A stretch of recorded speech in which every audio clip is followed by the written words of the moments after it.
Hello, students. Hope you all are in very good health and taking a very good care of yourself. New topic that we are going to start is chapter number 8, What If? And What If is a poem. Okay, and it is written by Shel Silverstein. So, before starting the poem, let's learn something about the poet. So, this is the person or the poet of this particular poem, and the name of this person is the full name, as we have learned, Silverstein, but his full name is Sheldon Allen Silverstein. Okay, he was born on September 25th, 1930, and he died in May 10th, 1999. He was born in Chicago. Okay, and as he was born in Chicago, he was an American writer known for his cartoons, songs, and children's book. Okay, so he has written many books for small children. Okay, he styled himself as Uncle Shelby in some books. His books has been translated into more than 30 languages and have sold more than 20 million copies. He was the recipient of 2 Grammy Awards.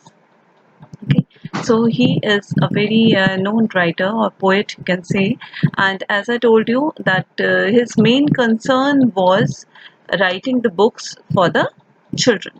Okay, he was a very good singer, also composer as well, and he has done a special education in the field of singing and music, you can say. So this was all about the poet. Let us continue with the poem. So this is the page from your book, What If? So this poem is written with a child in focus. Okay. So this particular poem, the poet has written about a child.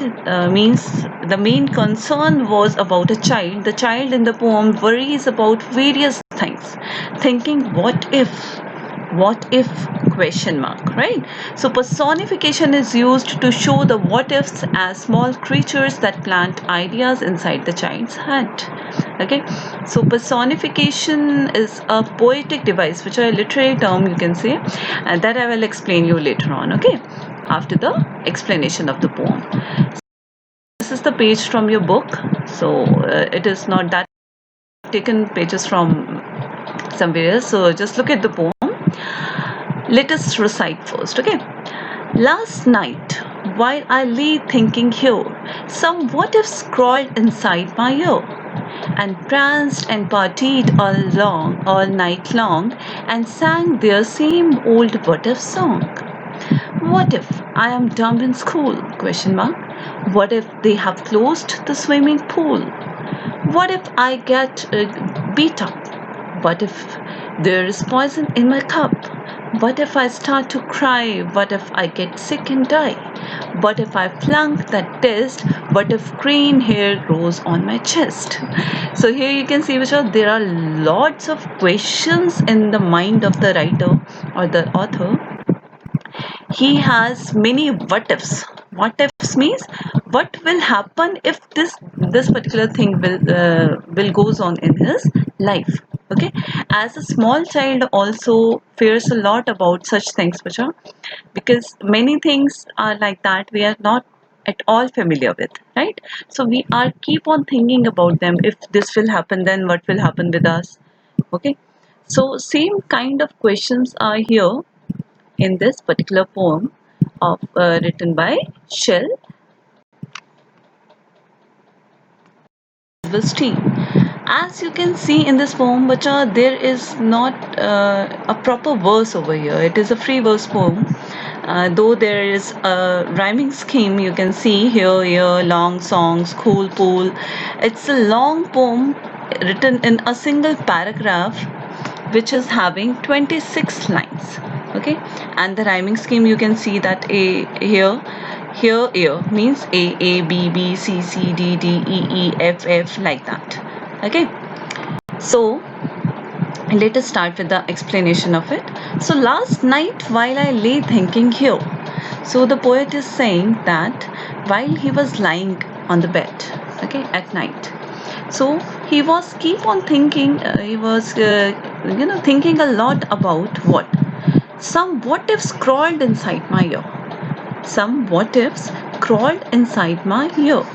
So what is crawled? Crawled means when something is crawling, right?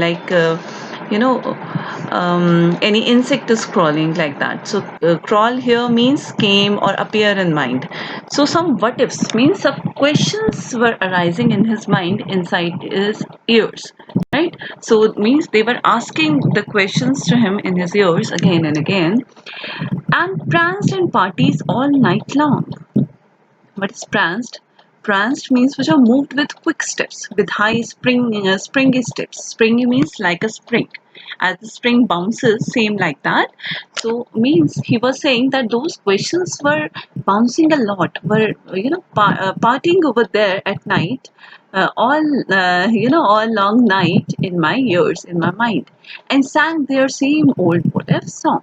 Okay, and same what if song was there that was ringing in my ears, and I was hearing and getting trouble due to them. Why? Because there are so many questions. What if I am dumb in school? So what is the meaning of dumb, bache? Dumb, though the meaning of dumb is a person who cannot speak. So dumb over here is that if a person is lacking in ability of something or doing uh, not doing the things properly. Okay, so here he is thinking, if I will not do the things properly in the school, right? What if they have closed the swimming pool? If the swimming pool will be closed, then what will happen? What if I get beat up? Okay, if somebody will beat me, then what will happen? What if there is poison in my cup? Okay, so if there is some poison in my cup, what will happen? What if I start to cry? Okay, so again, he was thinking that what will happen if I will start to cry someday suddenly? What if I get sick and die? Okay, so he was also having the fear of dying over there and getting sick. What if I flunk that test? What is the meaning of flunk? Flunk means to fail to reach the required score in exams for passing the exam, right? So he was thinking of failing in the exam, right? So what if I flunk that test? Means if he was thinking that if I will not be able to pass that test, what will happen then? What if green hair grows on my chest? So he was also having fear that if green color hair grows on my chest, then what will happen, right? And the second means the further part of the poem. Just listen to it first. What if nobody likes me? What if a bolt of lightning strikes me?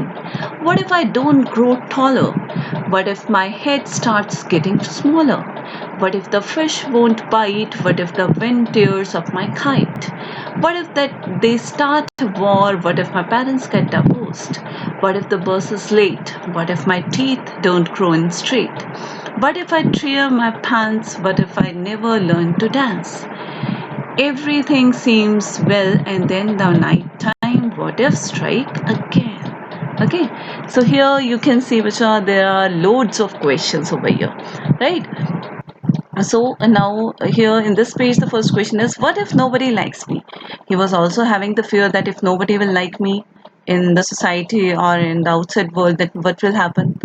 What if a bolt of lightning strikes me? Bolt means a flash of lightning. Okay, and that appears in the sky like a line. So what if a bolt of light strikes me? Okay, a line of light strikes on me. uh, what if I don't grow taller? Strike, you all know, strike means to hit. Okay, so if the light will strike me to hit me. What if I don't grow taller? It is taller, which okay, R is missing over here, it is taller. What if I don't grow taller? Means if my height will not increase, then what will happen? What if my head starts getting smaller? Okay, so it was also a fear that if my head will become smaller than my body. What if the fish won't bite? If the fish will not bite, then what will happen? What if the wind tears up my kite? Okay, if I will fly a kite and it will be torn by the wind, then what will happen? What if they start a war outside, right? What if my parents get divorced? It was the biggest fear. What if the bus is late? Okay. What if my teeth don't grow in straight? If my teeth do not grow straight and they grow here and there, not the equal, the symmetrical teeth. Okay. What if I tear my pants? What if I never learn to dance? Okay. So these are certain questions that the child was having in his mind, and they were ringing continuously inside his ears. Everything seems well, and then, but when he was thinking continuously about them, and later on, after all these questions, he got to know that everything is fine, nothing has been happened to him, and everything is at the same place, nothing has been changed. And then the nighttime what if strike again, and then he was thinking that the nighttime what ifs will strike me again. Okay, strike me means to hit in my mind again, to come in my mind again. Okay, hopefully you have understood the poem, bacha. So here also you can see me, meet, taller, smaller, bite, kite, war, divorce. Only there the rhyming scheme is not proper, bacha. Otherwise, in the whole poem, the rhyming scheme is like that only. A, A, B, B, C, C, D, D, E, E, F, F. Okay. One poetic device, as I told you, the literary term also you can say, or as it is a poem, so it is a poetic device used over here, that is personification. um, Other poetic devices are also used, but let me introduce you with this first poetic device first. So personification, so learn about the personification first. Poetic devices or literary terms are very important, bacha, in the poems, as every poem, most probably every poem, is having poetic devices in it. Okay, so here personification is used. So as the name suggests, personification means to take something as a person. So, when personification is a figure of speech or a poetic device, you can see, in which non-living things are portrayed in such a way that we feel they have the ability to act like human beings, like a person. Okay, when we are personifying something, it's a figure of speech in which non-living thing. Obviously, if we will take a non-living thing as a living thing, as a human being, by imposing the qualities of a human being on the non-living thing, then it is called the personification. Here look at the example. The sky weeps. The sky weeps. Do you think that the sky can weep? Weeping is the quality. Weeping is your verb, and this action is done by the human beings, right? This is the ability of a human being, of a person. But a sky cannot weep, right? So here we are giving the sky the ability to cry, which is a human quality, right? So this is the reason that here personification is used. We are taking sky as a person, as a living being, as a human being. Now examples from the poem that we have learned a few minutes back, and they are: some what ifs crawled inside my air. So here you can see which are what ifs. What ifs are not the living beings. Okay, they are the questions. So they are crawling. Can they crawl? Crawling is the ability of a human being, right? So if what ifs are crawling, if we are saying that the what ifs crawled inside my air and pranced and partied all night, they cannot party, right? So if we are saying that they are partying over there, they are crawling over there, they are pranced over there. So what do we mean to say? That they are taken as the human beings over here, right? So this is the only reason that they are called the personification device. Okay, it is a poetic device that is called personification. Got it? So now after this, okay, so next is your summary of the poem. So here's the summary. So this poem is a playful presentation of fears, struggles, and uncertainties that haunt Silverstein, and the organization of the presentation is something that crosses boundaries of logic and reason. Right? So here means all the presentation that is done by the poet is all about fears and struggles and uncertainties that were haunting him as a child. Okay? And he has crossed all the boundaries of logic and reasoning.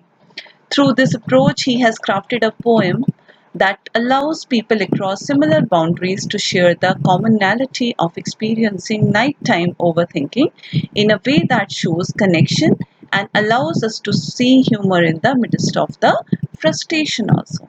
So as Vijay, he has shown us lot of struggles that every person is having in their mind, in their brain.